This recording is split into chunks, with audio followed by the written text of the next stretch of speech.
My name's Denise Foster. I'm 28, and until one dinner shattered my illusions, I thought I understood my own family. We sat around the dining table in our grand Atlanta home, the kind that practically whispered old wealth. But I wasn't there to fit in or play by their rules. My world revolved around my startup, a tech vision I believed could change lives. To them, though, it was nothing but a foolish obsession I should have abandoned long ago.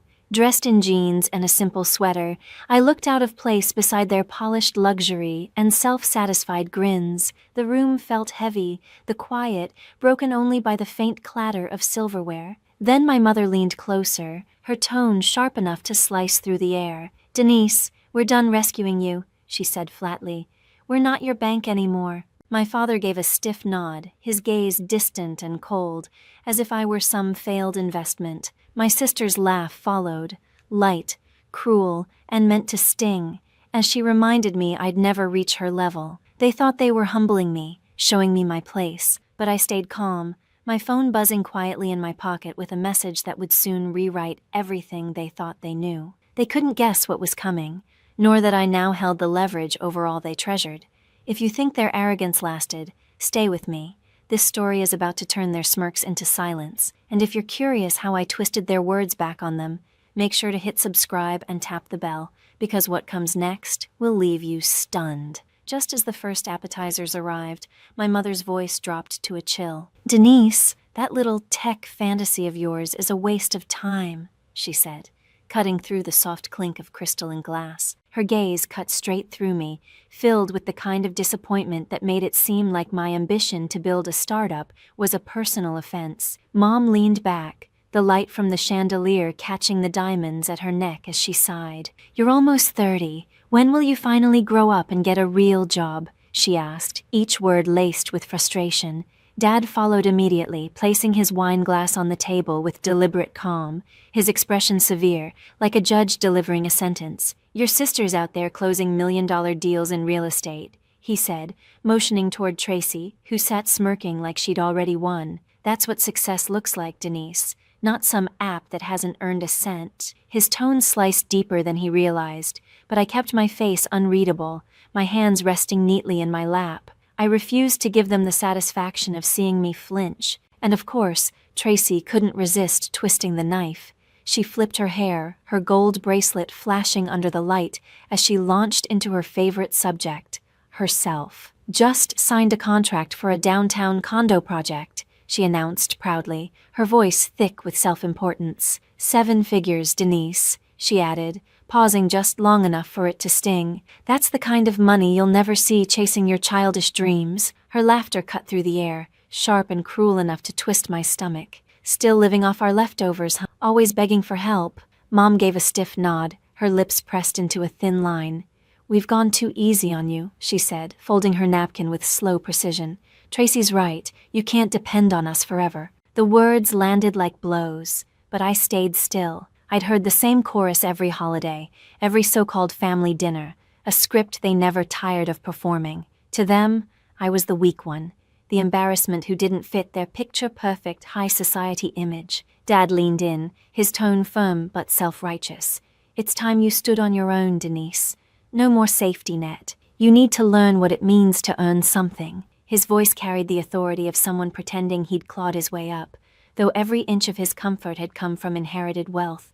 The house, the cars, even the wine in his glass. I felt the hypocrisy like a cold wind, but said nothing, letting their words wash over me. Tracy wasn't done. She took a slow sip of wine, amusement flickering in her eyes. "Maybe follow my example," she said smoothly. "Get your real estate license, start small, actually contribute to this family." Her tone dripped with condescension. "You're not built for this startup fantasy.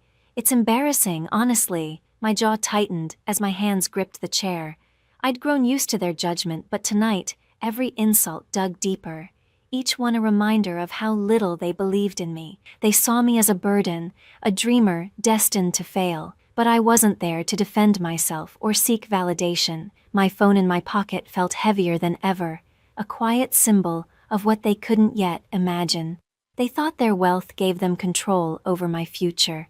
that their money and opinions shaped the limits of my life. The dining room pulsed with their smug confidence, Mom's sharp looks, Dad's patronizing tone, Tracy's gleeful cruelty. They believed they'd won. I let them talk. Every word was another shovel of dirt on their own grave. When the time came to toast, glasses clinking in arrogant unity, my phone vibrated. I glanced down and froze for a heartbeat at the name flashing on the screen, Margaret Lee, Trust Fund Manager. Her message was short but devastating. Approve monthly allowances for Edward, Nancy, and Tracy Foster, $20,000 each. Sliding the phone back into my pocket, I felt calm settle over me. The balance of power had just shifted. They thought they'd humiliated me, but soon they'd understand exactly who held their future in her hands. Across the room, I caught Shannon Reed's eye. My closest friend and partner in the startup knew exactly what this night meant. She'd stood beside me through endless nights of coding, every nerve-wracking investor pitch, every setback that nearly broke us. I gave her a small nod, and without a word, she excused herself from her conversation and joined me by the bar. "They're not ready for what's coming," she murmured, her voice low but brimming with electricity. "They have no clue you're the one in control here." I leaned in slightly, keeping my tone even. "They've been living off my choices for years," I said, watching Mom, Dad, and Tracy laugh among their glittering circle of friends. It's time they finally understood. Just then, the dining room doors swung open. Margaret Lee entered, her heels striking the marble floor in crisp, deliberate beats. She carried a slim leather folder, her expression composed, yet charged with purpose, as if she'd come to deliver a reckoning. The hum of conversation faded. Guests glanced around, sensing the shift. Mom's smile faltered, suspicion flickering in her eyes. Dad set his wine glass down, his posture stiffening. Tracy stopped mid-sentence, her gaze darting to the newcomer. "Miss Foster," Margaret began, her clear, firm voice cutting through the air, "I need your authorization for the trust fund disbursements." She opened the folder, revealing neatly arranged documents stamped with the family trust seal. Every head in the room turned toward me, confusion rippling like a current. Dad broke the silence with a harsh laugh. "This is ridiculous," he scoffed. "Denise, managing the trust, she's a dreamer chasing a failing app." Mom's voice rose, brittle and strained. "There must be a mistake, Margaret. Our daughter doesn't control our finances. She can barely handle her own." Tracy crossed her arms, smirking. "Is this supposed to be a joke? Denise, in charge of our money? Please." Margaret didn't blink. Calmly, she slid a document across the table and tapped a highlighted line. "Miss Denise Foster has been the sole trustee of the $20 million Foster Family Trust since the age of 25, she stated, her voice precise and unwavering. "She manages all assets, the estate, the vehicles, and the monthly disbursements of $20,000 each. No funds are released without her consent." The room fell utterly still. Dad's complexion drained of color, his authority collapsing in an instant. Mom's hand flew to her necklace as if to steady herself. Tracy's smirk dissolved, her wine glass trembling between her fingers. Margaret closed the folder, gave me a brief nod, and turned toward the exit. "I'll await your decision, Miss Foster," she said, her heels striking the floor as she left the stunned silence behind. I rose from my chair, my voice cool and unwavering, cutting through the heavy air like a blade. "For the past 3 years, every cent you've spent has passed through me," I said evenly, meeting each of their stunned faces. "Your luxury cars, those endless vacations, Tracy's condo ventures, all of it depended on my approval. You thought you were in charge, but the truth is, I always was." Their perfectly curated world was beginning to crack, and I was only at the beginning. Dessert plates clinked softly as my phone vibrated again. I pulled it out, ignoring the awkward chatter that tried to fill the silence. A new message appeared on the screen, from Paul Carter, the bank manager overseeing the trust. "Confirm. Hold on all foster family allowances." My pulse stayed calm as I hovered over the reply, knowing exactly what came next. After years of being their scapegoat, it was time they learned what their condescension cost. I stepped a few feet away from the table, my voice low but resolute as I spoke into the phone. "Put a hold on everything. I said. No disbursements for Edward, Nancy, or Tracy Foster, effective immediately. Paul's reply came crisp and efficient. Understood, Miss Foster. Consider it done. I ended the call, slipped the phone back into my pocket, and returned to my seat, my expression unreadable. Tracy noticed first. She frowned, staring at her phone, her manicured fingers moving rapidly across the screen. "What is this?" she muttered, her voice rising with each tap. My cards declined. She tried again, her cheeks flushing as the same error message flashed. "This can't be right. I used it this morning." Her eyes flicked toward me, suspicion dawning, but I calmly lifted my glass and took a slow sip of water. Dad's fork stopped midair, his brows drawing together. "Tracy, what's going on?" he asked sharply. She shoved the phone toward him, her voice shaking. "My account's frozen, and the condo deal downtown is collapsing. They're saying the funds never cleared." Panic crept into her tone as she scrolled through a flood of messages from furious partners. Mom clutched her chest, her bracelet jangling as her composure faltered. "That has to be a mistake," she said quickly, though her eyes betrayed the fear spreading behind them. "Our accounts are stable. They've always been." She turned to Dad, her hand gripping his arm. "Edward, the house, the taxes, the mortgage, those are fine, right?" The question lingered in the tense air. I leaned back, my voice calm and measured. "The mansion belongs to the trust," I said, locking eyes with each of them, "and I control the trust. Without my authorization, there's no money for taxes, no payments, nothing." Dad's color drained. The confident patriarch facade cracked as uncertainty took its place. "That's absurd," he muttered, but the weakness in his voice said otherwise. "We don't need your permission to live our lives," Tracy burst out, her voice tight with panic. "You're bluffing. You can't just cut us off. We have our own money, our own business deals." But her hands trembled, fingers gripping her phone like it was her last safety line. Mom tried to step in, her tone cracking under strain. "Denise, please, be reasonable. We've always supported you. This is just a misunderstanding." The words rang hollow, empty echoes trying to mask years of dismissal and contempt. I only shook my head, my expression unreadable. "For 3 years," I said evenly, my voice slicing through the air. "I've signed every check that's kept your cars on the road, your vacations booked, your lifestyle intact. You thought you were in control? You never were." The truth hit like a physical blow. Excuses died on their lips.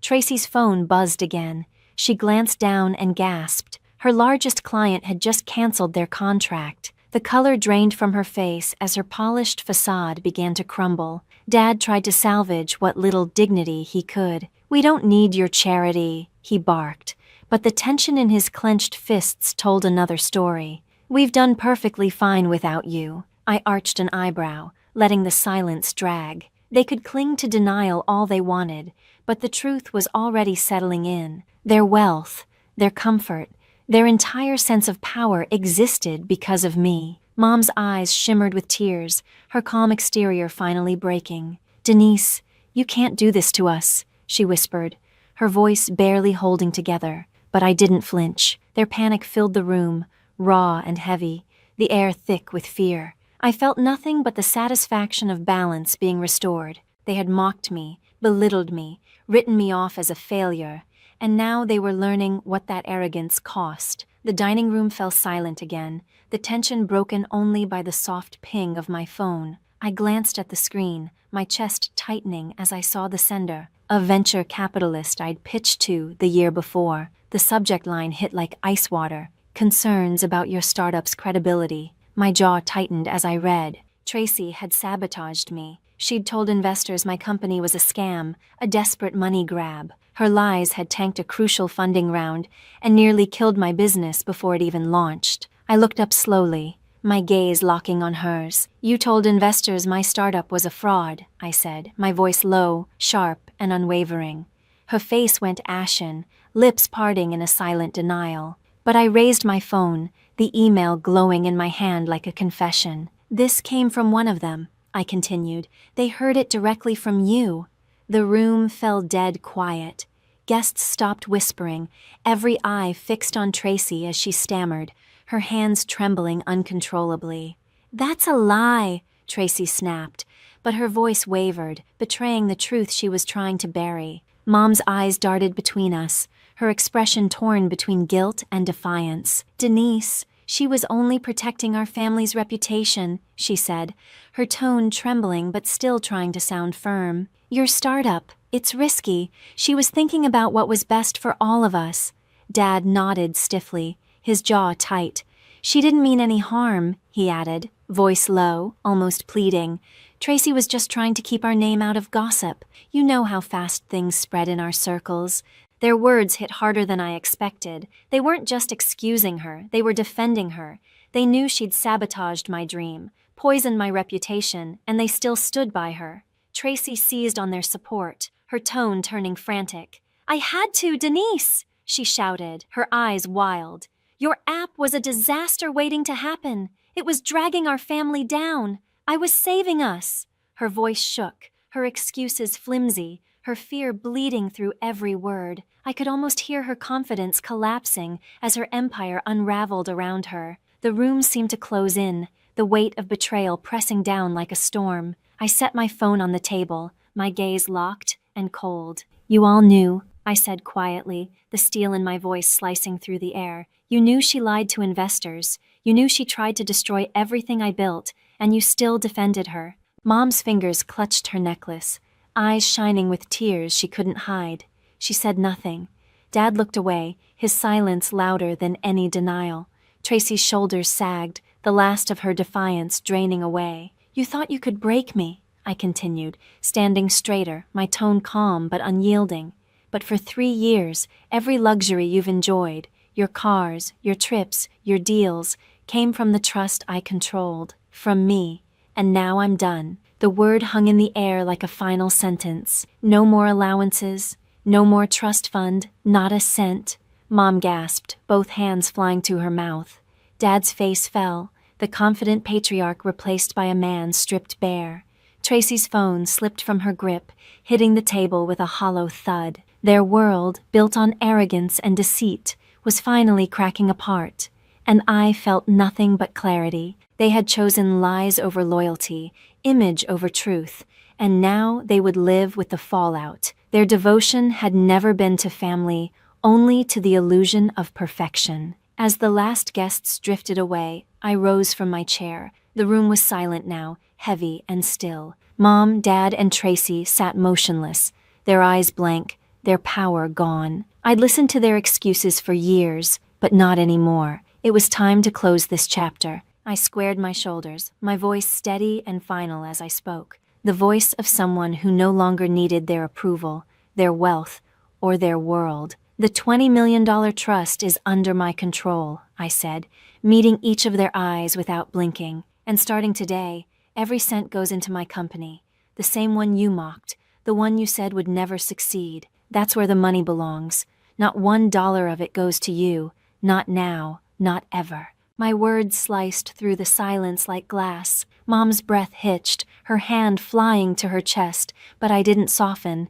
This wasn't cruelty, it was accountability.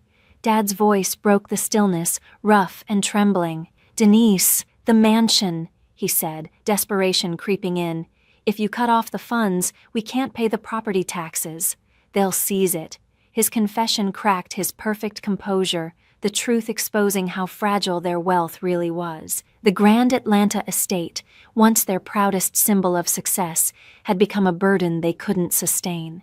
I met his pleading gaze, my tone unyielding. "That's no longer my concern," I said quietly. "You made your decision the moment you dismissed me." Tracy's head jerked up, panic flashing across her face. "You're destroying me," she choked out. "My clients are gone, my deals are collapsing.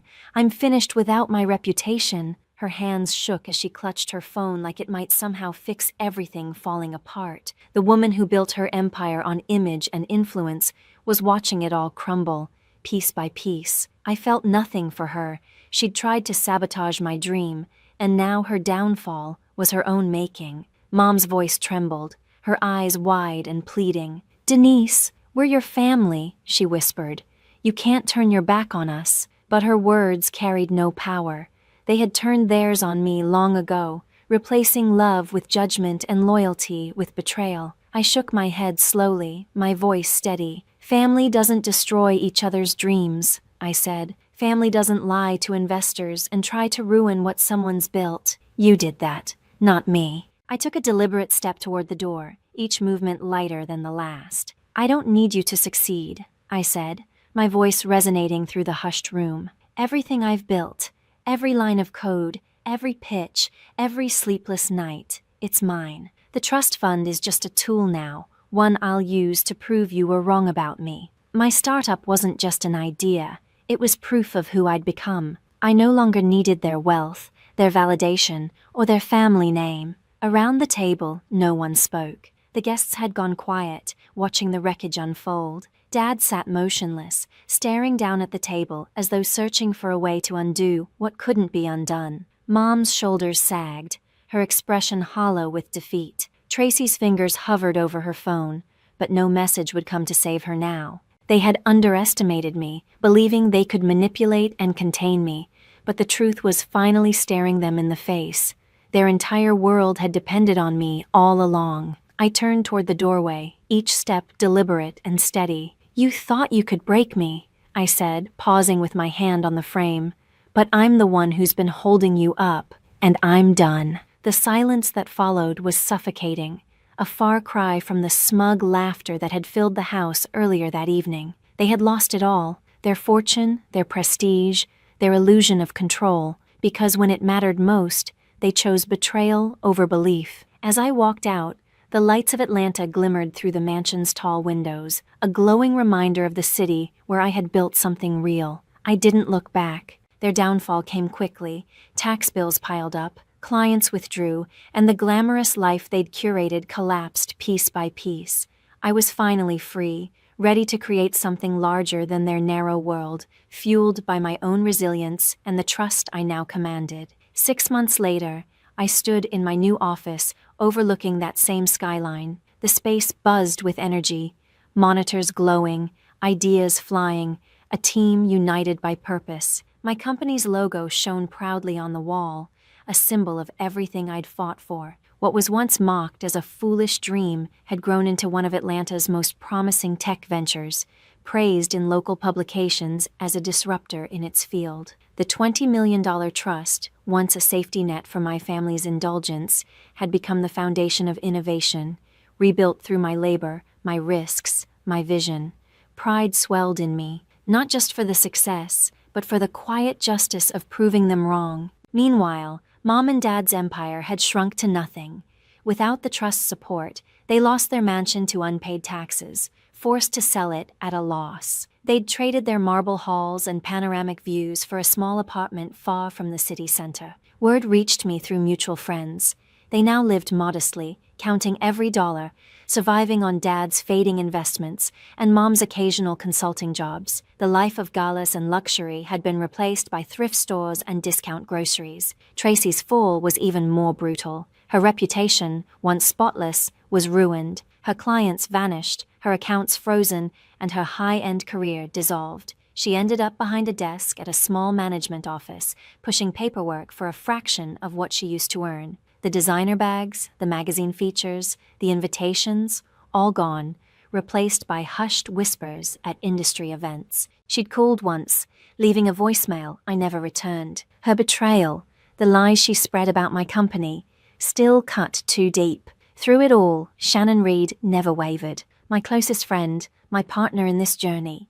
She had been there through every late night, every failed pitch, every small victory. As we reviewed the latest growth charts, she smiled, her eyes bright with pride. "We did it, Denise," she said, warmth in her voice. "Not them, not the trust, just us." I smiled back, grateful, not just for the success, but for the people who truly believed. Our startup wasn't just staying afloat anymore. It was soaring. New investors were lining up.